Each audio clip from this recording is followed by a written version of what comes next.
Roy O'Connor is with us at 7:55. Rory, good morning to you. How are you? Hey, lads, how's it going?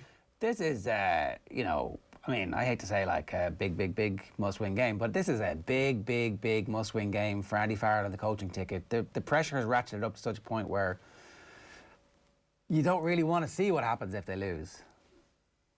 Well, I mean, yeah, the vista where they lose is a very interesting one and a very dangerous one, because I think you go into an England game. Well, sorry, factually you go into an England game with 1 win out of 4 against a horrible Italy team, and I think all the talk that was there going into the last Scotland game creeps back in about Andy Farrell and whether he's the right man for the job. There's only one way to head that off at the pass, and that's to perform, to build on that Italy performance, which, I don't think Ireland have played particularly badly so far in a lot of facets in the Six Nations, but they still need to get results. It's a results business. They were very pleased with the way they played against Italy, noticeably so. And if they can build on that and play as well as they thought they did against Italy, I think then they have enough to beat. We know they have enough to beat Scotland, and they put themselves nicely kind of set up to finish strong with another, to back it up against England in the last game. But I think going into that England game as a must-win to avoid being the worst of the 5 good teams in the Six Nations is not a particularly good place to be for Ireland at this stage. What are we, 12 or 13 games into Andy Farrell's reign? That's the glass half empty side of things. But the glass half full side of things would be, if you were to win these 2 games, then you'd be looking at the sending off in the game against potentially the Grand Slam champions, Wales. What a ridiculous scenario that would be. And then the French, who actually are a really good team, who we were in with a chance of winning that game, although we didn't create very much. So like that's why this game is such a pivot. That if things go well, then you can say, okay, we have momentum, we have some confidence, we're building and progressing. If things go badly, it could be a juddering halt to any of the signs of progress that you've made. Yeah, absolutely. And we don't know what's coming this summer, so we don't know what, one of the big problems for Andy Farrell, I think, has been the lack of continuity over the course of his first year. Obviously we had that spurt of games in October, November and December, but normally he would have had that Six Nations with his old stagers, maybe a summer tour to launch a few new players into an autumn series. I think the All Blacks were supposed to be here last autumn, to kind of build a bit of momentum into the Six Nations. That hasn't been there. So we're dealing in these kind of really intense, important bursts of games.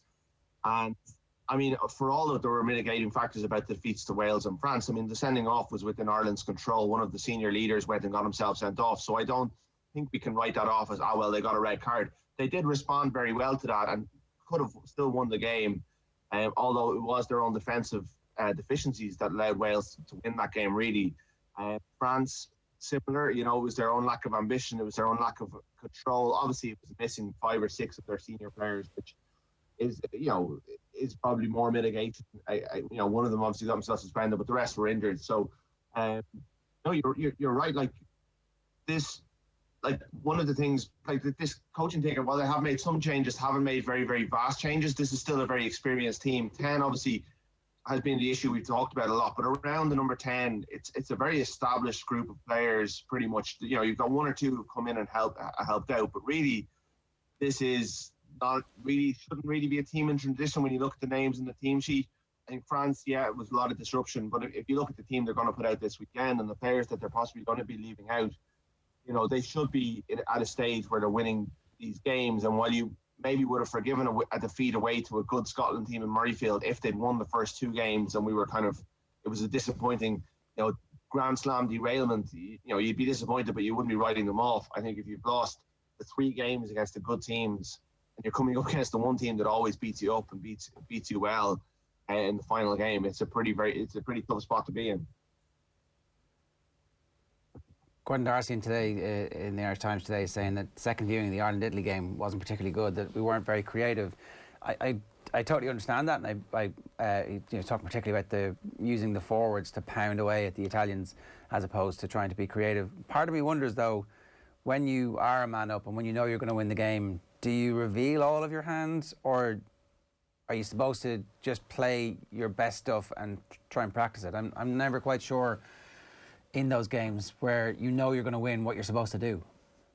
Yeah, the player's instinct probably is, and a team's instinct is to take the most direct route to the try line that they can. And if they sense weakness within that Italian tight five and they think they can get over, then I think it's very hard to say, no, lads, we need to develop our attacking game. Let's come away from that. I think that game was very disjointed in terms of the way it was refereed, and there was a lot of stoppages. I mean, Ireland had 3 tries chalked off. One was a try, one was slightly harsh. Maybe if James Lowe's try had stood, we might be looking at a bit more in a bit more forgiving light. I thought the first half attack was very good when it was 15-on-15 and Italy were good. They did, and again, it is Italy, and you probably have that extra little bit of space, but if they can develop, and I'm not sure they're going to go to Murrayfield and throw loads of offloads and stuff, but it's throwing the right offload at the right time, making the right decision when you have a 3-on-1 and you don't kick the ball, and that you move the ball through the hands or you draw your man. It's the little, like, I don't think anyone's looking for, right, maybe not right now, a fundamental revolution in Ireland's game plan. What we really want to see is that when the opportunity is there for the players, that they take the opportunity that's on. I do watch the Pro 14 sometimes, and the way that, say, provinces tend to play like Exeter a little bit, where they kick the ball into not all of them, but Leinster, the successful ones really, like last Saturday night, we pretty much saw a succession of pick and go tries, because at that level, that's the easiest way to score. So you create a bit, you win, you force a penalty, kick to the corner, you probably force another penalty and tap and go and hammer your way over the line. And I'm not sure against the biggest teams at the international level. Maybe Scotland, Ireland have kind of demonstrated an ability to do it against Scotland, but I don't know if it's going to work as you go up against the better teams. And certainly Ireland have failed to beat England that way. And we can't talk about beating England until we've beaten Scotland at this stage. But I do think beating Italy that way doesn't set you up that second half performance doesn't really set you up to succeed against better teams who will just front up and repel you there and force you into an error. It was an all Leinster backline against Italy, Rory, and I think maybe one of the frustrations that people have had in general with Irish rugby over the last few years is how are Leinster performing so well and Ireland's aren't, and obviously it's a vastly different level when it comes from provincial rugby to test rugby. At the same time, is there a little bit of pressure on the likes of James Lowe over the next little while to prove that he is a guaranteed starter, especially when you have someone like Jacob Stockdale coming back into the squad? I don't think, I'm not sure if we want guaranteed starters in the Irish team. I think everyone should go out every week and like James Lowe having Jacob Stockdale this week in camp should be lighting a fire up under him. I should for Hugo Keenan, because he was the fullback for a lot of the November kind of window. So Lowe is definitely, again, there were signs against Italy. I don't think Lowe has fully become comfortable in the Irish jersey yet. I think he's been asked to do a job at this level that sometimes negates the kind of reasons he got into the jersey in the first place. We haven't seen him being able to kind of cut loose in the way he does for Leinster. Like, he's the king of the Pro 14. He's like the absolute box office at that level. And when he first played for Ireland against Wales, he kind of brought all of that. And like, he was fighting with Liam Williams. He scored a try at the end. He was throwing offloads. And there have been glimpses of that. But really, his most notable contribution in Ireland jersey so far really has been with his left boot, which is something that he's always had in his locker if you go back to his time in New Zealand. But it hasn't really been something that Leinster have. But certainly it hasn't been what Sean... it's not, you've never left the RDS and gone, geez, James Lowe's left boot was good tonight. It's always been other elements of his game. Like, Stockdale is an interesting one. Like, he's essentially a contracted player. He was pretty much picked. I think he was on the bench for one of the games in the autumn series. So he has been an automatic starter since 2018, really, since he burst on the scene in all his glory. At the moment, you've got Earls is on the bench. You got Larmour on one wing, and you've got Lowe on the other wing. Does he force his way onto the bench? Does he force his way onto one of the wings? How does that look? I mean, I think it will be. You've invested so much into Lowe at this stage. Do you just keep going with him for the rest of this tournament because he can get better and he will get better, or do you put Stockdale in, who's shown glimpses for Ulster, but probably doesn't look fully up to speed? I think you probably stick with him at this stage.